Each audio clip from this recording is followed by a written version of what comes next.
Hello everyone, কেমন আছো তোমরা সকলেই? আশা করি সবাই সুস্থ আছো, ভালো আছো। আমার নতুন একটা ব্লগে তোমাদের সকলকে স্বাগত।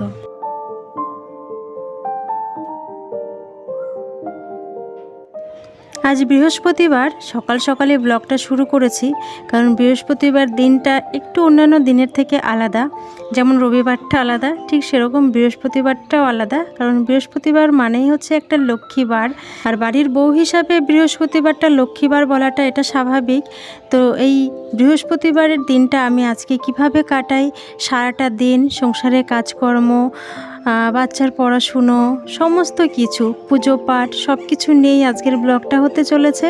তো তোমরা কিন্তু একদম স্কিপ করো না, পুরো ব্লগটা দেখো।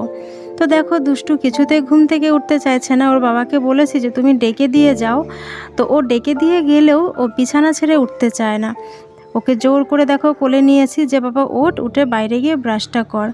তো অনেক দিন বলতে তাও 4-5 দিন হয়ে গেল বিছানার চাদরটা চেঞ্জ করা হয় না। তো ভাবলাম আজকে বিছানার চাদরটা চেঞ্জ করি। বিশেষ করে দেখবে ঘরে যদি কেউ থাকে বা বিছানায় যদি কেউ থাকে তাহলে কিন্তু একটু অসুবিধাই হয়। যতক্ষণ না ঘরটা ফাঁকা হচ্ছে ততক্ষণ কিন্তু ঘরের কাজ করে ঠিক শান্তি আসে না। তো সেই কারণে দুষ্টুকে বললাম বাবা তুই বাইরে গিয়ে ব্রাশটা কর, আমি ঘরটা সুন্দর করে গুছিয়ে নিই। আর এই চাদরগুলো আজকেই কেচে দেবো, কারণ কি বলো তো, এত পরিমাণে রোদ বা তাপ এত দিচ্ছে, যে কারণে জামা কাপড় কাচতে খুব একটা অসুবিধা হয় না, শুকিয়ে যায় ঘন্টাখানেকের মধ্যেই। তো দেখো চলে এলাম তারপরে রান্নাঘরের গ্যাস ট্যাসগুলো মুছে নিচ্ছি। আর জানো তো আমি রান্নাঘরের কাজ মোটামুটি রাতে কিন্তু সব গুছিয়েই রাখি। তারপরেও সকালবেলা একটু ইচ্ছে করে যে রান্নার জায়গাটা একটু সুন্দর করে গুছিয়ে পরিপাটি করে রাখি, যাতে কাজ করতেও না একটা মন থেকে একটা আনন্দ মনে হয়। আমার তো এটা মনে হয় যে রান্নার জায়গা বা খাওয়ার জায়গা, শোয়ার জায়গা যদি একটু গুছানো গাছানো টিপটপ থাকে, তাহলে দেখবে মনটা একটা অন্যরকম একটা আনন্দ মনে হয়, বা শরীরটা একটু হালকা হালকা লাগে। আর নোংরা জায়গায়, অপরিষ্কার জায়গায় কাজকর্ম করতেও ভালো লাগে না, সেটা দেখতেও খারাপ লাগে, তাই না? তো দেখো গ্যাস ট্যাসগুলো মুছে নিয়েছি, আর গ্যাসের ঝিকগুলোও আমি এদিকে ধুয়ে নিয়েছি। আর তোমাদের বলি না, ইঁদুরের অত্যাচার কি আর বলবো, এত পরিমাণে রান্নাঘরটা ইঁদুর হয়েছে। এত পরিষ্কার পরিচ্ছন্ন করে রাখি, তারপরেও ইঁদুরের অত্যাচার কিছুতেই কমে না। তো দুষ্টুর বাবাকে একদিন বলেছি যে তুমি তো রেগুলার ট্রেনে যাওয়া আসা করো, কোনো পাও না যে ফেরিওয়ালা যারা থাকে আর কি, ট্রেনে হকার যেটা বলে আর কি, ওদের কাছে এসব কোনো ওষুধ থাকে না? নিশ্চয়ই থাকে, তুমি একটু এনো। ওর তাতে কোনো মাথা ব্যথা নেই। তো জানি না কবে এই ইঁদুরের অত্যাচার কম হবে। আবার কি বলতো, একটা যে কারণও আছে, কারণ রান্নাঘরে আমি অনেক সময় কি বলতো, যেসব প্লাস্টিকগুলো ধরো কাজে লাগে না, সেসব প্লাস্টিকগুলো জমিয়ে রাখি, যে একবারে পরে ময়লার গাড়িতে দিয়ে দেব। ওই কারণে আরও ইঁদুরগুলো বেশি অত্যাচার করে। তো প্লাস্টিকগুলো ওইভাবে ঘরে রাখা যাবে না। তারপরে কোনো একটা জিনিস রেখেও শান্তি নেই, সব কিছু রাত্রিবেলায় আমাকে গুছিয়ে রেখে শুতে হয়। যেমন আলু বা পেঁয়াজ টিয়াজ রাখার ঝুড়ি, কোনো কিছু খাবার রান্নাঘরে আমি বাইরে রাখতে পারি না, তাহলেই বুঝতে পারো ইঁদুর একদম পুরো শেষ করে দেবে। আচ্ছা, তারপর দেখো কথায় কথায় অনেকটা কাজই সেরে নিয়েছি, প্রায় 1 বালতি জামা কাপড় কেচে নিয়েছি। তো যাবো হচ্ছে স্নানে, যেহেতু ওই যে বললাম বৃহস্পতিবার, বাড়ির বউ হিসাবে তো এটা কর্তব্য বলে আমি মনে করি, কারণ বৃহস্পতিবার হচ্ছে লক্ষ্মীবার। আর সংসারে যাতে লক্ষ্মীশ্রী বজায় থাকে, সেই জন্য তো বৃহস্পতিবার এই কাজগুলো করতেই হয়। যদিও সকালে আমার ঘরটা একবার মোছা, তো স্নান করে পুজো দেবো বলেই ভাবলাম যে না, ঘরটা আরও একবার সুন্দর করে মুছে নিই। আরও একটা কারণ হচ্ছে, সেটা হচ্ছে আজকে দুষ্টুর স্কুল ছুটি। আজ হচ্ছে বারুণীর স্নান, বা অনেকেই জানো ঠাকুরনগরের মেলা, সেই কারণে দুষ্টুর স্কুল আজ ছুটি। তো সারাটা দিন আমি সময় পেয়েছি আজকে কাজ করার, কোনো তাড়াহুড়ো নেই। একটা স্কুলে যাওয়ার যে একটা তাড়া থাকে, সেই তাড়াটা আজকে কিন্তু আর নেই। তাই নিশ্চিন্ত মনে সংসারের কাজগুলো আজকে গুছিয়ে করব। তো চলো, ঘরটা দেখো এত পরিমাণে ধুলো, কেউ বলবে যে ঘন্টা 2 আগে আমি ঘরটা মুছেছি? কেউ বলবে না। তো যাই হোক, ঘরটা তাড়াতাড়ি করে মুছে নিচ্ছি। আর আজকে রান্নাবাড়ি কি করব সেটাই ভাবছি আর কাজ করছি। জানো তো, এটা হচ্ছে আমার তো বিশেষ করে মাথায় চিন্তা, কাজ করি আর ভাবি যে কোন কাজটার পর কোনটা করব, বা কি রান্না করব। জানোই তো যে বাজেট খুবই কম, তারপরেও চেষ্টা করি সিম্পলভাবে রান্না খাওয়া দাওয়া করার। তো যাই হোক, দেখো কথা বলতে বলতে কিন্তু আমার ঘরটা মোছা হয়ে গেছে। এবার আমি স্নানে যাব। আর দুষ্টুকে একটুখানি কি বলো তো, মিড ডে মিলের খিচুড়িটা খাইয়ে দিয়েছি, কারণ সকালবেলায় রান্নার সেরকম ঝামেলা করে উঠতে পারিনি, সেই জন্য ওকে ওই খাবারটা খাইয়েছি অঙ্গনওয়াড়ি স্কুলে নিয়ে গিয়ে। সেটা আর শেয়ার করা হয়নি। তো তারপর দেখো স্নান টান করে একবারে একটা শাড়ি পরলাম, কারণ আমার এই হলুদ শাড়িটা পরে না বিশেষ করে পুজো টুজো করতে আমার ভীষণ ভালো লাগে, সেই কারণে হলুদ শাড়িটা পরলাম। আর বৃহস্পতিবার পুজো দেব, তো আলতা পরব না সেটা তো হতেই পারে না।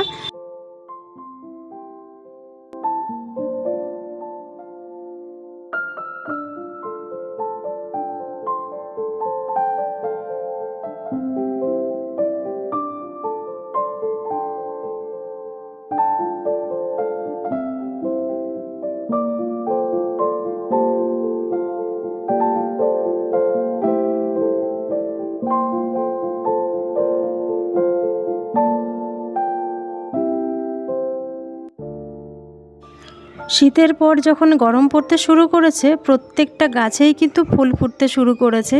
টগর ফুল থেকে শুরু করে সমস্ত রকম গাছে ফুল ফুটতে শুরু করেছে।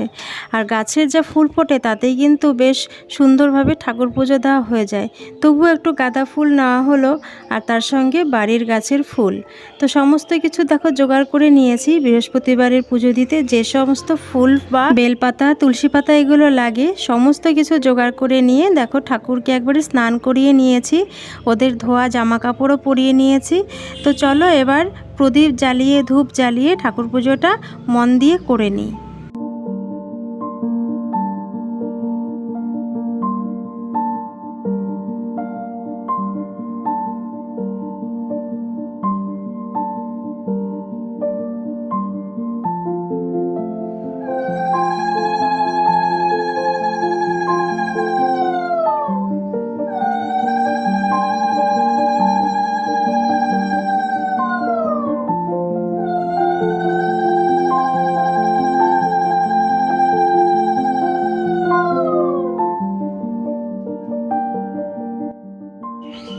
ঠাকুর সেবা দিয়ে গেলাম একটু দোকানে, দোকান থেকে নিয়ে আসলাম একটু ছাতু।